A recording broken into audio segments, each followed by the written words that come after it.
Sir 65 की जंग में इसको 9 गोलियां लगी थी। फिल्म की शुरुआत सांगली महाराष्ट्र पुलिस स्टेशन से होती है, जहां मुरली कांत पेटकर जी भारत के राष्ट्रपति के ऊपर चीटिंग का केस करने का बात करते हैं। सारे पुलिस वाले हैरानी से उन्हें देखने लगते हैं। तो मुरली कांत पेटकर जी उन्हें बताते हैं कि उन्हें 40 साल से अर्जुना अवार्ड ना देके राष्ट्रपति ने उनके साथ चीटिंग किया है। वह अर्जुना अवार्ड अपने गांव के विकास के लिए मांगते हैं। उन्हें लगता है कि उन्हें अर्जुना अवार्ड मिलेगा तो उनके गांव का नाम होगा, फिर गांव में विकास होंगे, सड़कें बनेंगी, बिजलियां आएंगी, टॉयलेट्स बनेंगे, रोड बनेंगे। पुलिस वाले मुरली कांत पेटकर जी को पहले पागल समझते हैं, लेकिन जैसे ही मुरली कांत पेटकर जी उनको बताते हैं वो भारत के पहले पैरा ओलंपिक स्वर्ण पदक विजेता हैं, पुलिस वाले हैरान हो जाते हैं। मुरली कांत जी अपने जीरो से हीरो तक के सफ़र को बताते हैं। वो बताते हैं कि उनको ओलंपिक में जाने का जुनून तब सवार हुआ जब उन्होंने पहली बार केडी जाधव को कुश्ती में गोल्ड मेडल जीत के आने के बाद कराड़ बॉम्बे स्टेशन पे हज़ारों लोगों की भीड़ देखी। उनके स्वागत में लोग नगाड़े और फूल माला बरसा रहे थे। वो देखकर वो इतना उत्साहित हुए, उन्होंने सोचा कि एक वक्त ऐसा आएगा लोग मेरा भी ऐसे ही स्वागत करेंगे। तभी उन्होंने ठाना कि मैं भी एक दिन ओलंपिक में जाऊंगा और स्वर्ण पदक जीत के आऊंगा। यहाँ से मुरली कांत पेटकर जी के सर पे ओलंपिक का जुनून एकदम सवार हो जाता है। वो सभी से कहते कि मैं ओलंपिक में जाऊंगा, गोल्ड मेडल जीतूंगा, गोल्ड मेडल जीतूंगा। यह सुन के उन्हें कितने लोग पागल समझते हैं। वो कितनी बार अपने पिताजी से मार खाते हैं क्योंकि वो पढ़ाई पे बिल्कुल भी ध्यान नहीं देते और कुश्ती की तैयारी करते हैं। कहानी में मोड़ तब आता है जब उनका मुकाबला तगड़ू से कुश्ती में होता है। तगड़ू उनके गुरुजी का भांजा है। पाटिल जो दगड़ू का बाप है वो गांव में दबदबा बनाने के लिए वो चाहता उनका बेटा किसी तरह ये कुश्ती जीत जाए, लेकिन मुरली कांत जी दगड़ू को काफ़ी बुरी तरह से हराते हैं।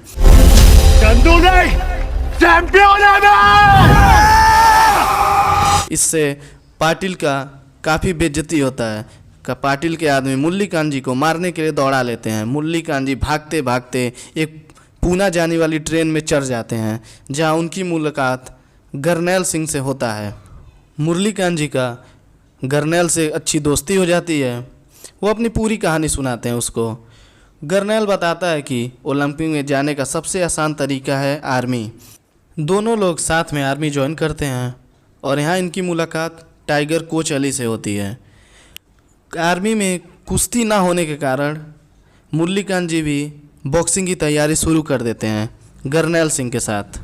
मुरली कांत जी और गरनैल सिंह को टोक्यो इंटरनेशनल मीट में खेलने का मौका मिलता है। इस कंपटीशन में गोल्ड मेडल जीतने वाले को मैक्सिको ओलंपिक में सीधा खेलने का मौका मिलेगा। टोक्यो में सारे मैचेस जीतने के बाद मुरली कांत जी फाइनल में पहुंचते हैं। मुरली कांत जी का फाइनल में पहुंचने के बाद इनकी लोकप्रियता बढ़ जाती है। लोग इन्हें वंडर बॉय का नाम देते हैं।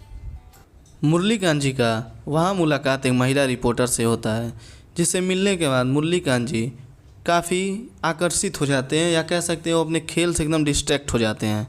वो अपने खेल पे फोकस नहीं कर पाते हैं और जहाँ उनका फाइनल में मुकाबला होता है युगांडा प्लेयर से और उन्हें एक भारी शिकस्त का सामना करना पड़ता है।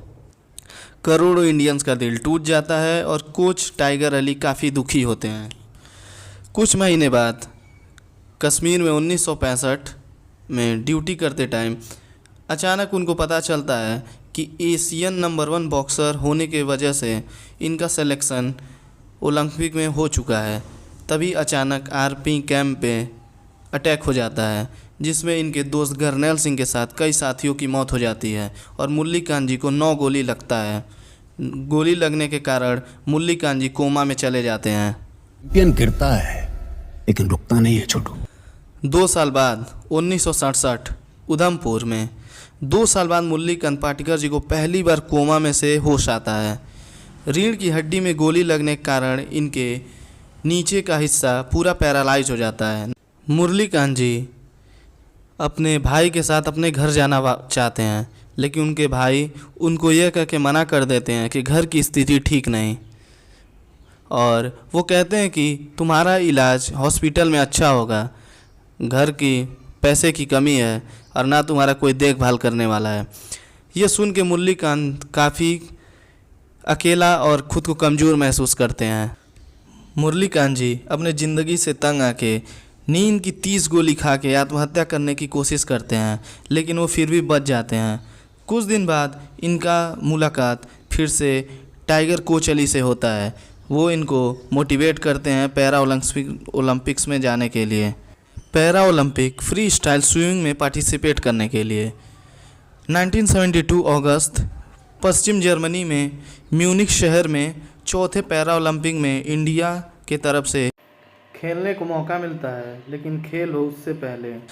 लेकिन उससे पहले 5 सितंबर 4:30 बजे टेररिस्ट अटैक होने के कारण ओलंपिक सस्पेंड कर दिया जाता है और कुछ दिन बाद वेस्ट जर्मनी हिडेलबर्ग में शिफ्ट कर दिया जाता है।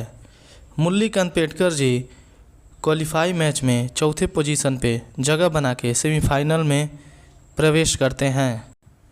सेमीफाइनल में काफ़ी रोमांचक मैच होता है, जिसमें मुरलीकांत पेटकर जी को सर पे गहरा चोट लग जाता है।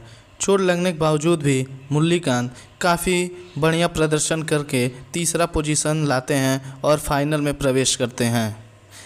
सर पे भारी चोट होने के कारण उनके कोच उनको मना करते हैं, रोकते हैं टाइगर कोचली, लेकिन वो कोच की एक नहीं सुनते हैं। वो कहते हैं ऐसा मौका दोबारा नहीं मिलेगा, ये वक्त देश के लिए कुछ करने का है। वो अपने लाइफ को रिस्क में डाल के देश के लिए फ़ाइनल खेलते हैं और 50 metre freestyle final race में अद्भुत रेस लगाने के बाद गोल्ड मेडल जीतते हैं।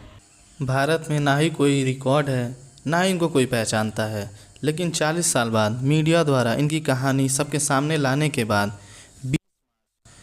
2018 नई दिल्ली राष्ट्रपति भवन में सरकार द्वारा इन्हें पद्मश्री से सम्मानित किया जाता है। फिर वो अपने गांव वापस लौट जाते हैं। उसी कराड़ स्टेशन पर आज हज़ारों लोग उनका स्वागत करने के लिए खड़े हैं। जहां कभी इन्होंने सपना देखा था, जहां सोचा था कि मैं भी एक दिन आऊंगा और लोग मेरे ऊपर फूल माला बरसाएंगे, सब वैसा ही हो रहा है। आज भी नगाड़े बज रहे हैं, फूल माला से स्वागत कर रहे थे, नाच रहे थे, गा रहे थे। और इन्हीं हज़ारों के बीच में कोई इन्हीं की तरह सपने देख रहा था कि शायद मैं भी एक दिन ओलंपिक में जाऊंगा और मेडल जीत के लाऊंगा। आखिर में यही समझ आता है, कोई अंतर नहीं सब कुछ जीत लेने में और अंत तक हिम्मत ना हारने में।